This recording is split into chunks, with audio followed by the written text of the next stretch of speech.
প্রিয় প্রণয়নী, লেখনীতে জান্নাত নুসরাত, পর্ব নম্বর 16। একটু আগে আসরের আজান দিয়েছে। বাড়িতে এত বড় হাঙ্গামা হয়েছিল কিছুক্ষণ আগে, তা এখন বোঝাই যাচ্ছে না। সবাই নিজ নিজ কাজে ব্যস্ত। ওই বিষয় নিয়ে আর কেউ কোনো কথা বলেনি। সবাই কেমন চুপচাপ হয়ে গিয়েছে। আসরের নামাজ শেষ করে বারান্দায় বসে আঙুলের তসবিহ পড়ছিল মেহেরুন্নেসা। দরজার বাহিরে থেকে নক করার শব্দ আসলো। এরপরই আরশের গলা ভেসে আসলো, দাদি আসবো? মেহেরুন্নেসা ভিতরে আসার অনুমতি দিলেন। আরশ রুমে মেহেরুন্নেসাকে খুঁজে পেল না, তাই বারান্দায় গেল। সেখানে গিয়ে আরশ দেখল মেহেরুন্নেসা চুপচাপ বসে তাসবিহ পড়ছেন। আরশ ওনার গায়ের সাথে গা লাগিয়ে বসল। মেহেরুন্নেসা কিছু বলবেন না, তাকিয়ে রইলেন দূর ওই আকাশের দিকে। আরশ নিজে থেকে বলল, দাদি ওই সময় কি হয়েছিল?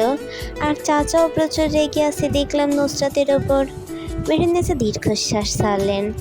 এইসব কথা কইতে এখন ইচ্ছে করতেছে না। এইটা জিগাই বলল কি তুই এখন আসছো সেইখানে? না দাদি, তোমার সাথে সময় কাটানোর জন্য আসছি, অনেক দিন হয় গল্প করি না। আচ্ছা তো বৈশা রয়েছিস কে, গল্প কর। আরশ আমতা আমতা করল। মেহেরুন্নেসাকে এই বিষয়ে জিজ্ঞেস করা কি ঠিক হবে? এসব নিয়ে টানাপোড়েন করলো নিজ মনে কিছুক্ষণ, পরে ভাবলো যা হওয়ার হবে, এখন জিজ্ঞেস করে নেই। দাদি, বড় ভাইয়ের জন্য নাকি তুমি মেয়ে পছন্দ করে রাখছো? মেয়েটা কি আমি কি জানতে পারি? মেহেরুন্নেসা সন্দেহের দৃষ্টিতে তাকালেন আরশের দিকে। জিজ্ঞেস করলেন, তোর মা তোরে এইখানে পাঠাইছে তাই না? না দাদি আম্মা, আমাকে এখানে কেন পাঠাবে? আমি বাবা আর মাকে কথা বলতে শুনেছিলাম, তাই তোমাকে জিজ্ঞাসা করলাম।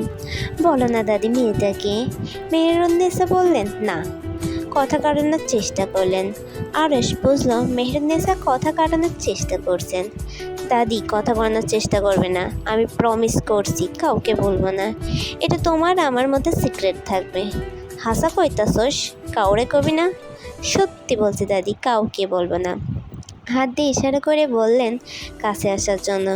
আরশের কানে ফিসফিস করে কিছু বললেন। আরশ অবাক হয়ে মেহেরুন্নেসার দিকে তাকালেন। আমি যা শুনছি এটা সত্যি? শো আস্তে কডা ক, কেউ হুইন না লইব। এটা যদি ফাঁস হয় আমি বুঝলাম তুই এটা ফাঁস করছস। আরে দাদি চিল, আমি কাউকে বলবো না, এটা তোমার আমার সিক্রেট। নাসরিন বেগমের বোন বলেছিল 3টার মধ্যে চলে আসবে, কিন্তু এখন বাজে 5টা। ওনার এখনও দেখা সাক্ষাৎ নেই। গত 5 মিনিট ধরে ওনাকে কল দিচ্ছে, রিং হচ্ছে কিন্তু কেউ কল ধরছে না। নাসরিন বেগম আবার ওনার বোনকে কল দিলেন। রিং বাজতে বাজতে এবারও কল কেটে গেল। চিন্তায় নাসরিন বেগমের ঘাম ছুটে গেল। কোনো বিপদ আপদ হয়নি তো ওনার বোনের? কিছুক্ষণ পর কল আবার দিলেন। এবার কল রিসিভ করলেন নাজু বেগম। নাসরিন বেগমের গলায় পানি আসলো। হ্যালো আপা, কোথায় তুমি? এসে গিয়েছে, আর 5 মিনিটের রাস্তা। আমার বাসায় আসতে তোমার 30 মিনিট সময় লাগে, আর তুমি 2 ঘন্টা ধরে কি করছিলে? আমি তো আধ ঘন্টা আগে বের হয়েছি, এসে গিয়েছি তোর বাসায় বলে ফোন কেটে দিলেন নাজু। নাজু কল কাটতেই নাজমিন বেগম ইসরাতের রুমের দিকে গেলেন। রুমের ভিতরে ছটপট ঢুকে জিজ্ঞাসা করলেন, রেডি হয়ে গেছিস দুটো? ইসরাত বলল, আম্মু আমি রেডি, কিন্তু নুসরাত এখনও রেডি হয়নি। নাজমিন বেগম নুসরাতের দিকে তাকালেন, যে চিল মোড নিয়ে মোবাইল টিপছে। হঠাৎ নুসরাত খেয়াল হলো কেউ ওর দিকে তাকিয়ে আছে। যখন নাজমিন বেগমকে ভয়ঙ্কর দৃষ্টি তার দিকে তাকাতে দেখলো, এক লাফে বিছানা থেকে উঠে গেল। আলগোছে কাবার থেকে কাপড় বের করে ওয়াশরুমে চলে গেল। নাজমিন বেগম জোরে শ্বাস ফেললেন। তিনি এই মেয়েকে নিয়ে কী করবেন? প্রয়োজনীয় যা কিছু আছে সব ব্যাগে ঢোকা। পরে ওখানে গিয়ে এটা খুঁজে পাচ্ছি না, ওটা খুঁজে পাচ্ছি না, এটা বাসা থেকে আনিনি, ওটা আনিনি বলিস না, ভালো করে চেক করে সব আছে কিনা। নাজু বেগম এসেছেন কিছুক্ষণ হলো। মেহেরুন্নেসার সাথে বসে গল্প করছেন। দুজনের গল্প জমে ক্ষীর হয়ে উঠেছে। তোর ছেলে দুটো আনলি না কে?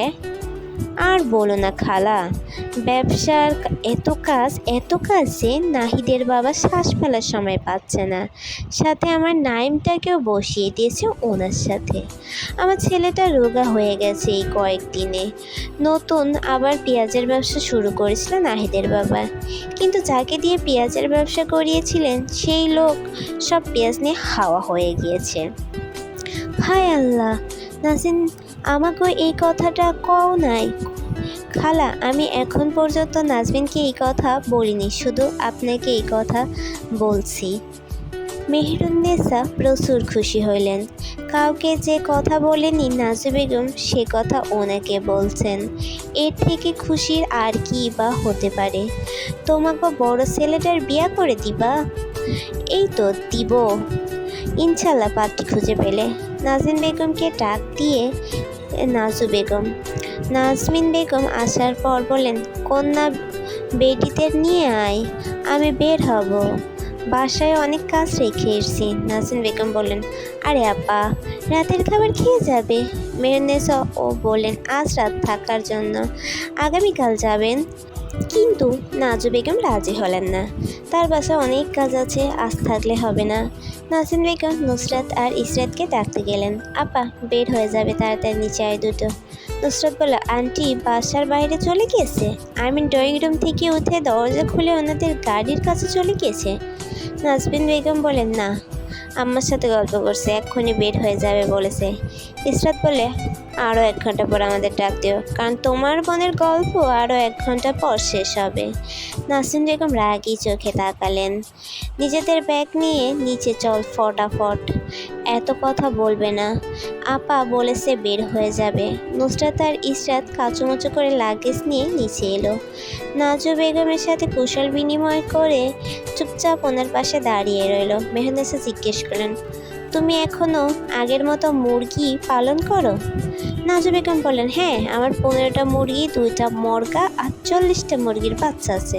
রোজ 12টা করে ডিম দেয়। আর বাসায় এত মশার উৎপাত, কি বলবো খালা। মেহেরুন্নেসা খুব মনোযোগ সহকারে নাজু বেগমের গল্প শুনছে। ইসরাত নুসরাত বিরক্ত হলো। আন্টি, তোমার মুরগি কয়টা ডিম পেড়েছে, মশায় কয়টা ডিম পেড়েছে আমরা জানতে ইচ্ছুক না। কখন যাবে তোমার বাসায়? দেরি হয়ে যাচ্ছে না এখন? আরে দাঁড়া, গল্পটা শেষ করতে দে। রাগে নুসরাতের নাকের পাতা ফুলে উঠল। আগে তো দুনিয়ার আগে রেডি করে রেখেছে, তারপর এখানে এনে দাঁড় করিয়ে রেখেছে, আর এখন মশাই করে ডিম পেড়েছে তারও গল্প শুনতে হচ্ছে। এর মাঝে ওনাদের গল্প এসে যোগ দিল ঝর্ণা, রোহিণী আর লিপি বেগম। নাজু বেগম আরও উৎসাহ পেয়ে ওনার বড় ছেলের কথা গল্প করতে লাগলেন। রাগে নুসরাতের মাথা কিলবিল করে উঠল। ইচ্ছে করলো নাজু বেগমের মাথায় কিছু দিয়ে আঘাত করতে। ইসরাত বুঝে গিয়ে সন্ধ্যায় আজানের আগে ওনাদের গল্প শেষ হবে না, তাই সোফায় বসে মোবাইল স্ক্রল করতে শুরু করলো। আর নুসরাত রাগ সামলানোর জন্য কিচেনে ঠান্ডা পানি খেতে গেল। ফ্রিজ থেকে ঠান্ডা পানি বের করে বোতলে মুখ খুলছিল নুসরাত। নিজের সাথে কথা বলল, এই মহিলা এত কথা বলে কেন? তুইও তো সেম, সারাক্ষণ পটর পটর করিস, আমরা কিছু বলি তোকে? নুসরাত বিড়বিড় করলো, এইটা আবার কোথা থেকে উদয় হলো? এখন আবার জ্ঞান দিতে শুরু করবে? উফ, কখন যে যাব এখান থেকে। কি বিড়বিড় করছিস? কিছু না, আমি শুনেছি তুই কিছু বলছিলি। শুনতে পেয়েছেন যখন, তখন জিজ্ঞেস করছেন কেন? আরশ ভ্রু বাঁকালো। নুসরাতের দিকে এগিয়ে গেল। নুসরাত মনে করলো থাপ্পড় মারবে, কিন্তু তেমন কিছু হলো না। নুসরাতের পাশ ঘেঁষে আরশ শেলফের কাছে গেল। কফির বয়াম হাতে নিয়ে কিছু খুঁজতে লাগলো। কি খুঁজছেন? ওই যে কি? আরশ খুঁজতে খুঁজতে উত্তর দিল, ওই যে যেটার মধ্যে কফি রান্না করে ওইটা। আরে আপনি পাত্র খুঁজছেন? হ্যাঁ ওইটাই। কোথায় রাখা দেখতো? আমি কেন দেখবো? আপনার দরকার আপনি খুঁজে নিন। এত বেশি কথা বলিস কেন? খুঁজে দিবি না সোজা বলে দে। এত তর্ক করার কি আছে? তোর ভবিষ্যৎ তো পুরো অন্ধকার, তোর যে কি হবে এক আল্লাহ ভালো জানে। নুসরাত ভেংসি কাটলো আরশকে। আরশ দেখেও না দেখার ভান করলো। নুসরাত কিচেনের নিচের সেলফ থেকে কফি তৈরি করা পাত্র বের করে দিল। আরশ বলল, কফি করে দিই। পারবো না, আমি এখন খালার বাসায় যাব, আর আপনি আমাকে রান্না করার জন্য বলছেন? কাপড় নষ্ট হয়ে যাবে। আরশ নুসরাতের ওপর থেকে নিচের দিকে তাকালো। আঙুল তুলে নুসরাতের কাপড় দেখে বলল, তুই এই বেশ দিয়ে মেহমানের বাড়ি যাবি? এত খারাপ কি আছে? এভাবে বলছেন কেন? এই গেঞ্জি আর প্যান্ট পরে তুই মানুষের বাড়ি যাচ্ছিস? সি সি, ইটস নট গেঞ্জি, ইটস টি শার্ট। আর এখানে সি বলার কি আছে? It's my fashion. নুসরাত, ইংরেজির বেইজ্জতি করিস না, পারিস না তাহলে বলতে চাস কেন? আমি কোথায় ভুল বললাম? সঠিকই তো বললাম। আসলে কি জানেন, আপনি নিজেই পারেন না, আবার আমাকে বলছেন ভুল ইংরেজি বলছি। আমি তো দেখছি আপনার ভবিষ্যৎ পুরোই অন্ধকার, লাইট জ্বালেও আলো খুঁজে পাওয়া যাচ্ছে না। আরশকে আর কিছু বলার সুযোগ না দিয়ে কিচেন থেকে বের হয়ে গেল নুসরাত। আরশ তাজ্জব হয়ে তাকিয়ে রইল। এই মেয়েকে একটা কথা বলে এই মেয়ে তাকে 10টা কথা শুনিয়ে দেয়। আজব মেয়ে মানুষ। ইসরাতের কথা মতো নাজু বেগম সন্ধ্যার নাস্তা খেয়ে বের হলেন নিজেদের বাসার উদ্দেশ্যে। নুসরাত বলল, শেষ পর্যন্ত আমরা যাচ্ছি। ইসরাত মাথা নাড়িয়ে হ্যাঁ বলল। নাজু বেগম সবার কাছ থেকে বিদায় নিলেন। মেহেরুন্নেসা আবার আসার জন্য বললেন। নাজু বেগমের সেই এক কথায়, নাহিদের আব্বু ব্যবসার কাজে এত বিজি যে শ্বাস ফেলার সময় নেই। ওনার এত কাজ উনি সবসময় বের করতে পারছেন না। আজ কত কষ্ট করে এখানে আসলেন। নুসরাত আর ইসরাত জোরে শ্বাস ফেলে ওনাদের ওখানে রেখেই হাঁটা ধরলো। নাজু বেগমের কথা শেষ হলে এমনিতেই আসবে। জাইন মাত্র গাড়ি গ্যারেজে রেখে বাসার দিকে আসছিল, তখন নুসরাত আর ইসরাতের সাথে দেখা হয়। জাইন নুসরাতকে জিজ্ঞেস করলো, কোথায় যাচ্ছ তোমরা এই সন্ধেবেলায়? নুসরাত কিছু বলার পূর্বে ইসরাত নুসরাতকে টেনে নিয়ে চলে গেল। আব্বি ইয়ার, ভাইয়া কি জিজ্ঞেস করছে শুনতে পাসনি? শুনতে পেয়েছি। তাহলে টেনে নিয়ে এলি কেন? প্রশ্নের উত্তর দিলি না কেন? বিয়াদব বলবে তো। ওরে আমার আদবি মেয়ে, প্রশ্নের উত্তর দেওয়ার প্রয়োজন নেই। এর সাথে কথা বলবি না, এই বেড়া থেকে দূরে থাকবি, শালা প্রচুর খারাপ। নুসরাত চোখ বড় বড় করে বলে, সত্যি? নাজু বেগম আরও 10 মিনিট পর আসলেন বিদায় নিয়ে। গাড়িতে উঠে ড্রাইভারকে তাড়া দিল তাড়াতাড়ি গাড়ি চালানোর জন্য। ওনার বাসায় অনেক কাজ আছে। নুসরাত আর ইসরাত দুজনের মুখের দিকে তাকিয়ে দীর্ঘশ্বাস ফেলল। আম্মু, ওরা কোথায় গিয়েছে? কারা? নুসরাত আর ইসরাত। আর বাসা এত ঠান্ডা কেন? লিপি বেগম সব খুলে বললেন। জাইন মনোযোগ সহকারে সব কিছু শুনল। তারপর বলল, চাচা রাগ করে ওদের সামনে না যেতে বলায় ওরা ওদের খালার বাসায় চলে গেল। এদের মাথায় কি ঘিলু নেই? রাগের মাথায় বলায় চলে যাবে? চলে গিয়েছে যখন কয়েকদিন থেকে আসুক। আর তুই তো জানিস আরও ছোটটাকে মোটেও সহ্য করতে পারে না। আমার ছেলেটা কয়েকদিন আরামে থাকবে। জাইন আর কিছু বলল না, শুধু ভাবলো ইসরাতকে ভদ্র ভাবলেও মেয়েটা ভদ্র না, দুজনই সেম। আম্মু, কিছু খেতে দাও। আমি নিয়ে আসছি, তুই ফ্রেশ হয়ে আয় ততক্ষণে। রাত 7টা। কিছুক্ষণ আগে তারা নাজু বেগমের বাসায় পৌঁছেছে। বর্তমানে তারা নাইমের রুমে রেস্ট করছে। পিছন থেকে নুসরাতের মাথায় কেউ টোকা দিল। নুসরাত আউচ বলে চিৎকার করে উঠল। কোন ছালা আমাকে মারলো? ছিছি, মুখের ভাষা দেখে আমি শিহরিত। কী সব ল্যাঙ্গুয়েজ তুই ইউজ করিস কালি? নিজের মুখের ভাষা ঠিক কর, তারপর আমার মুখের ভাষা দেখে শিহরিত হোস। কালি এসব কি বলে? কানে আজকাল কম শুনিস মনে হয়। ইসরাতের দিকে তাকিয়ে বলল ছেলেটা।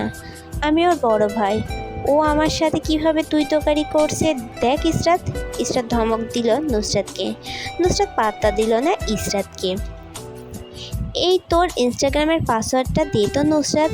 দিব না, দে বলছি। দিব না। কি করবি তুই? ছেলেটা ঠাস করে থাপ্পড় মারল নুসরাতের পিঠে। নুসরাতও দুটো ঘুষি মারল ছেলেটার পিঠে। ছেলেটা নুসরাতের পায়ে লাথ মারল। ইসরাত এদের বাচ্চাদের মতো মারামারি হাঁ করে বসে দেখতে লাগলো। ইসরাত বলল, মারামারি বন্ধ কর দুজনে। নাহিদ, তুই কি দিন দিন ছোট হচ্ছিস? পায়ে পা লাগিয়ে ঝগড়া করছিস নুসরাতের সাথে? নুসরাত বলল, ও আমাকে একটা বেশি মারছে, সমান না হলে আমি থামবো না।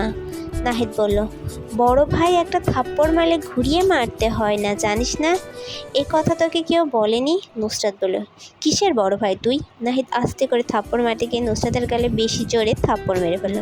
নুসরাত ছলছল নয়নে নাহিদের দিকে তাকিয়ে দুটো কিল নাহিদের পিঠে বসিয়ে দিল। নাহিদ ঘুরিয়ে মারার আগে নুসরাত চিৎকার করে বলল, আন্টি, তোমার ছেলে আমাকে মারছে, দেখে যাও এসে। আমার মতো নিষ্পাপ বাচ্চাকে মারতে মারতে মেরে ফেলবে তোমার ছেলে। নাহিদ বলল, কে নিষ্পাপ বাচ্চা? দেখি দেখি মুখ তো দেখি।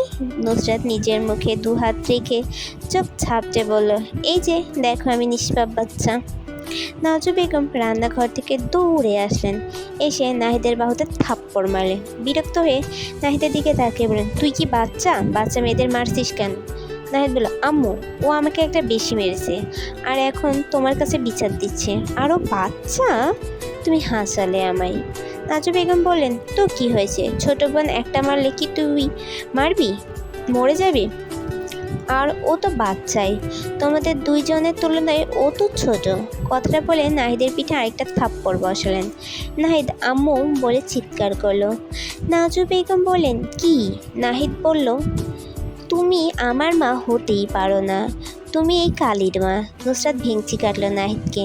নাজু বেগম বললেন, আমি তো তোর মা, এটা কে বলেছে? তোকে আমি দত্তক নিয়েছি। নাহিদ করুণ চোখে ইসরাতের দিকে তাকালো।